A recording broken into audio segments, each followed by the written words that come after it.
just be the Kingdom's first international sports car race, it's going to be run into the darkness as well. The sun sets very quickly in this part of the world, and there is very little lingering of it on the horizon, so we will go from day to night in just a few minutes, although it looks as if the actual rolling start will take place at sunset. A dramatically beautiful backdrop then for the start of race 1. 35 minutes, we think it'll run to about 18 laps, and we're on board in the number 1 Celine Francois Fiat, starting on the outside of row 1, and they come towards turn 1, and that looks like the Cooper's Ferrari going into the lead. Alan Simonson off pole position in the red 550, Maranello into the lead, and it's very hard to tell them apart. You can see that the sun going down very quickly indeed, but it's Patrick Long in second place. Is that the number 34 Porsche? Indeed it is. Well, that was a bit of a start for Patrick Long. He got the jump on a handful of cars there, and so did this man. We're on board with the Russian driver in the number 35 Ferrari. This is Sergei Zlovin. He started on row 4, and he's now up to about 6th place, so he's made a few places up as well, following the number 2 Viper of Stéphane Lecroix. And the grid order more or less the same, except for really Patrick Long, who got such a great start, jumped a handful of them in the dark there. And Zlovin goes wide though, undoes all the good work, and this is this trackside surface that's designed to catch the sand and keep it off the main racetrack. And it's a little bit slippery, as you can see, and he's dropped 3, 4, maybe 5 places there. He was up to 4th with that good start, but I think he's now 8th or 9th as he rejoins us. And this is the Lavra Viper, number 12, in 3rd place. Somewhere up ahead of him is the battle for the lead. We're on board in the number 1 car. This is 4th place, following the Viper, riding with Francois Fiat. And the sun disappearing behind the hills now, full darkness any moment now, and this racetrack is going to become a very difficult place to drive indeed. There it is, 3rd place, number 12, with a little crew lining up behind, but quite a lot of space in front. So it looks like 1st and 2nd have made the break. Here we go. This is Simonson with Long behind him in the Porsche. That really is tremendous work from Patrick Long. A great coup to do that from the start line, but how much longer can he hang on to it? He's got Viper horsepower coming down on him from behind, and behind that the Celine, very quick, as we've seen many times. Number 60 Porsche Craig Rapp, that's a puncher at the back on the left rear, trailing a cloud of smoke, and that is the Marcos of Chris Payton. And it looks like the rear suspension might have collapsed on that one. So yellow flags waving to warn these drivers that there are cars littered around the circuit, although he's well off the racing line there. And we're back on board in the Celine. We're in 5th place, and that's a Porsche in front of you, and that's about all you can see really. Look at this, is how difficult it's becoming here. The conditions very tricky indeed as night falls. That's the race leader though. That is Alan Simonson in the 550 Maranello. Made a good start, clean break, and it looks as though he's got no real pursuit as he heads off into the darkness. We're back on board again with Martin Short in the Mosler. We're down in about 10th place here, and it's altogether a lot more tricky. That looks like Christophe Bouchou in the Lamborghini, the GT3 leader at the moment, and we've just nipped past him. So the Mosler moving up as the front straight. Oh, and the red lights are on. I thought that was a red flag, but it is a red flag, and the lights are on. The lack of visibility meant the race director had no choice but to declare the red flag. So the result declared after 20 minutes of racing instead of the scheduled 35 minutes, and it was a fast-starting Patrick Long who wins GT2. Christophe Bouchou passed the Belgian Viper and took GT3 honours. But it didn't look as if anyone was going to catch the race leader in the red Ferrari. Alan Simonson almost 17 seconds ahead at the checkered flag. We got a fantastic start, and I mean, as the darkness came, I think the other guys sort of slowed off a little bit, while I was managing to just keep the momentum going and get it home. An interesting baptism for the drivers and for the circuit, but hopefully that's night racing over and done with, and the rest will all be in daylight. Race 2, a rolling start ahead of us. And the grid, of course, determined by the finishing order from race 1. 43 cars on the grid this time, and that includes the number 15 Ferrari, crown wheel and pinion repaired, and Hubert Haupt right at the back in position number 43 as they wait for the signal to start. We're on board now with number 12, Frederic Dedours, driving today as the safety car moves aside. That's that long kilometre straight, and that's one very, very messy grid. Hardly what you'd call 2 rows. The red lights stay on. Will the starter give them the go-ahead? Yes, it's green. Pedal to the metal. And the same format as the first race. This is scheduled to be 35 minutes. It should be about 18 laps. No pit stops planned or mandatory. A little bit of a touch there between Brabham and Dedours as we go into turn 1. We're riding on board in the Celine, looking for a way through on the inside, but slotting into 3rd place. So Brabham leads, Frederic Dedours is in 2nd place, then it's Dominic Dupuy, then Antoine Leclerc, Sergei Zlovin again, the Russian having another good drive in the Ferrari. This is an overtaking move from the Celine. We're up on the inside, we've done the brakes, and we are in P2. So Frederic Dedours pushed back into 3rd place. Now can the Celine catch David Brabham? It's Vipers behind, and then the Mosler, just a glimpse of the number 36 car there. 74 you're looking at there, GT3 leader Roger Groves. And this is Brabham with the Celine looking over his shoulder, coming down this straight, and they are too far apart to think about it. A little bit of movement in the pack there. Is that the number 34 Porsche? I believe it is. Yes, it is. Did so well yesterday with Patrick Long, that fast start, and now looking good with Lars Nielsen.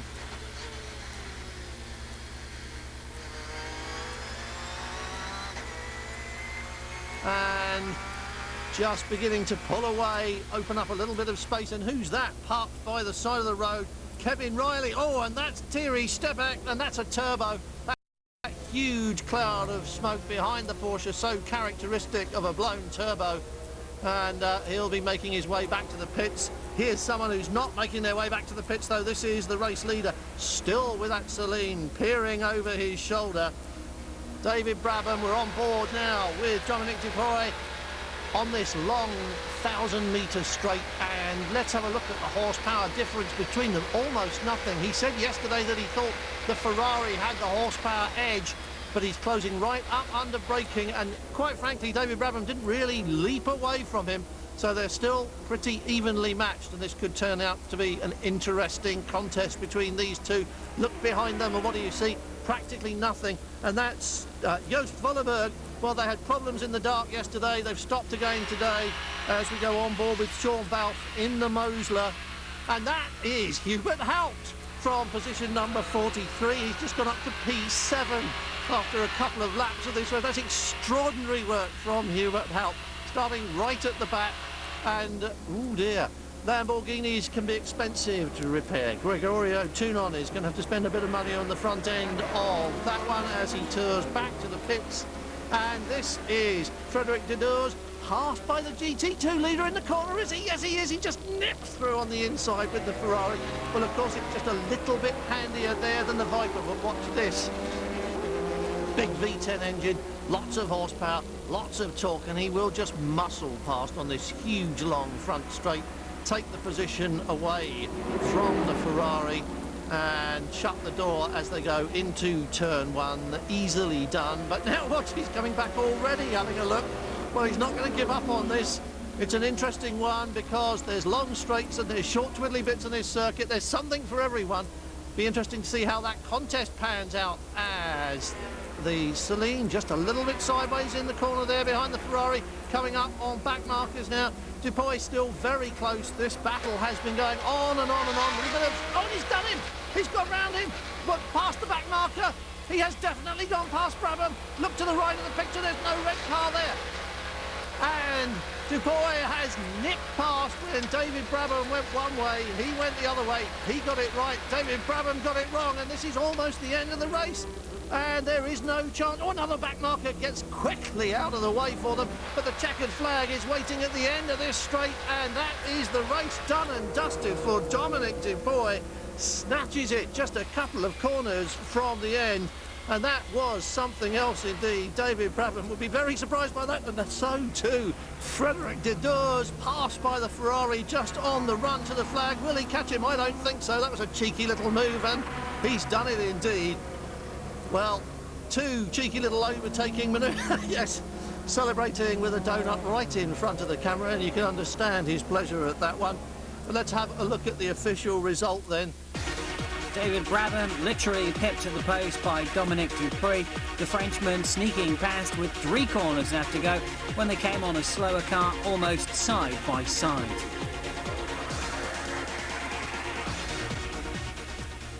Race 3 saw David Brabham take charge of the last of the qualifying races right from the start, and there were no last lap dramas for him this time as he brought the Cooper's Ferrari to victory.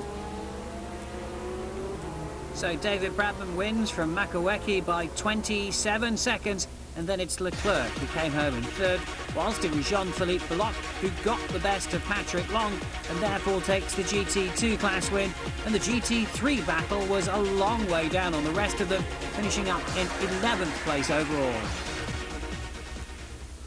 So another good outing for the Cooper's Ferrari, which really has made the point, and David Brabham quite clearly very pleased with the victory. Feature race then is the full Monty. We're talking 60 minutes, about 30 laps probably, given that they are just over 2 minutes a lap. We'll wait and find out. There's a pit stop in there as well, so that's bound to slow things down.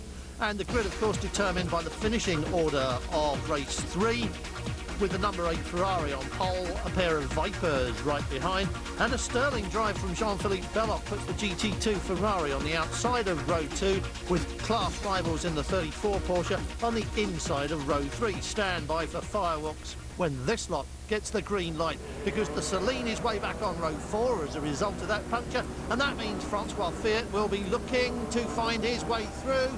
Fairly neat and orderly. They are going to get the start light. We're on board in the number 12 Viper with Frederic Dedeurs, and the lights have gone out and he's on the hammer now. Watch on the right hand side, that's the 550 Ferrari, that's Alan Simonson, and you can see the power of that Ferrari. Just late braked into turn 1 to take the lead, and it's fairly well behaved as we look down on them from the air.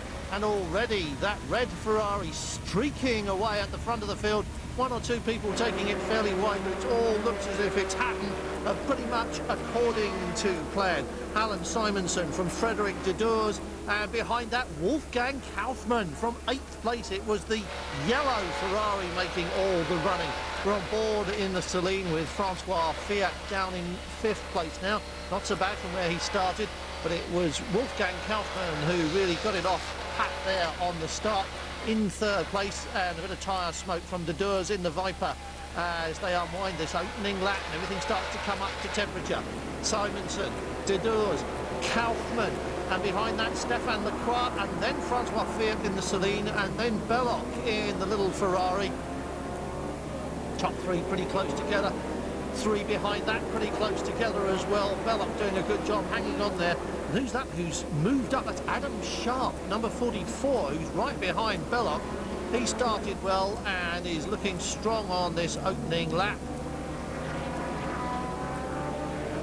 But already the leader starting to pull away. Here's your spinner. This is 44. Had a little bit of a spin and is now busy recovering, trying to get back up. He's in 7th place at the time, so that won't do him any favours at all. This is Dedeurs with Fiat right behind him, and no sign of Wolfgang Kaufmann in this picture. Now, he had gone on ahead to chase after the race leader, but on board now with Francois Fiat, and the Viper's hit a bit of debris, or has something come off the front of it? Well, certainly it's given Frederic Dedeurs something to think about now, and gets a bit loose on the curve, and that's all the opportunity Fiat needs. Well, I don't think there is something stuck to the front end of that, and I think the Viper just ran over a little bit of debris, and he's coming straight back at the Celine, but it's not going to happen. Francois Fiat's got that one sorted out. Frederic Dedeurs is going to have to settle for what I think is now 3rd place, because I think that Wolfgang Kaufmann is missing from this picture.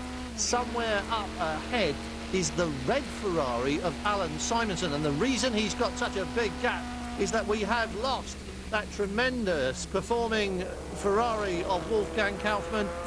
Really did well in the qualifying races once they'd got it fixed, but now it seems we've lost him from this.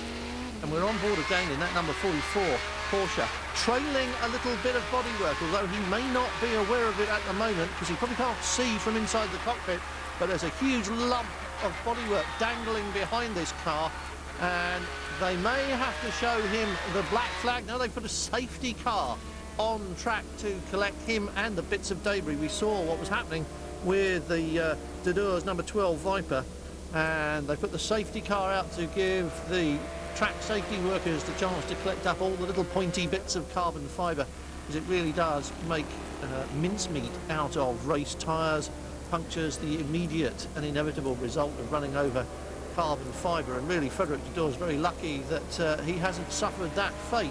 But the safety car is off. The lights are going green at 20 minutes into this race. A couple of laps under the safety car means that that's a couple of laps we probably won't get at racing speed later on.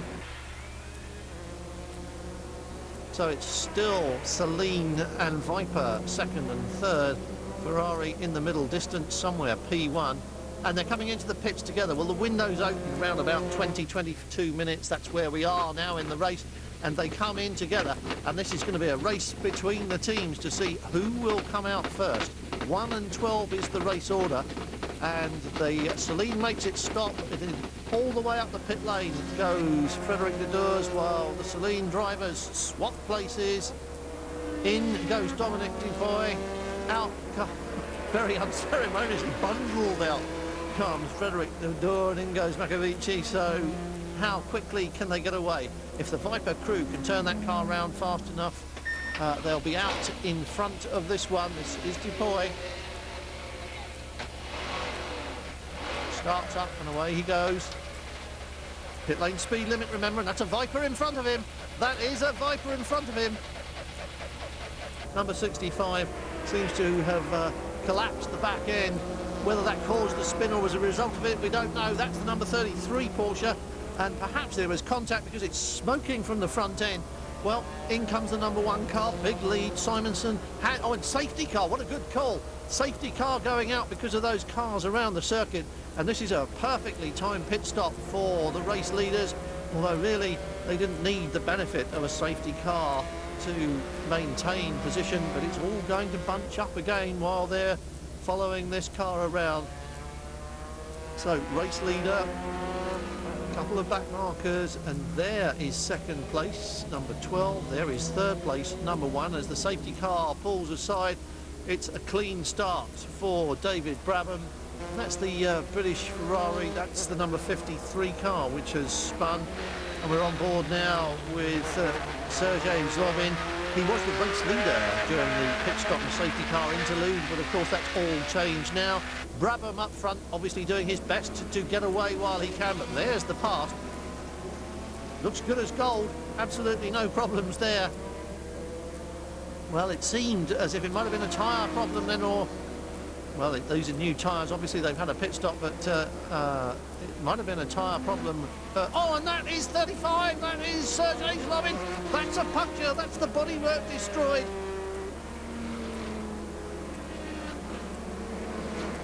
He does seem to be losing touch with David Brabham. That's not a 5-second gap anymore. Is that smoke?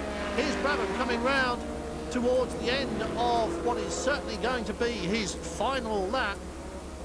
And there is no sign of a Celine. He's definitely slowed. Brabham has responded, obviously, but he couldn't have responded that much because he's been going at it fairly well throughout this race. So has the Celine got a problem? Is it running out of fuel? Is it running out of tyres or brakes? We're on board with the Viper, and we're looking for a Celine, or have we already passed it? Because this could be a change of position on this final lap. Is that a Celine just ahead of us in the sunset? Hi, Billy. Here's the race leader. This is Brabham. Who's coming round behind him? We're not going to get a chance to see. There's no question that it's Brabham in the lead. We're on board now, and that it's fuel. He's jiggling from side to side. Surely it's fuel, but he's definitely lost the position. Just a corner before the checkered flag. Brabham wins it. An engine problem on the last part of the lap put an end not only to the pursuit but also to any hopes of finishing second, and it's a third-place finish for the Celine. Bitter disappointment for Dominic Dupree, who'd been threatening and real nail-biter over last lap, and celebrations for the Viper crew, and most of all for race winners Alan Simonson and David Brabham.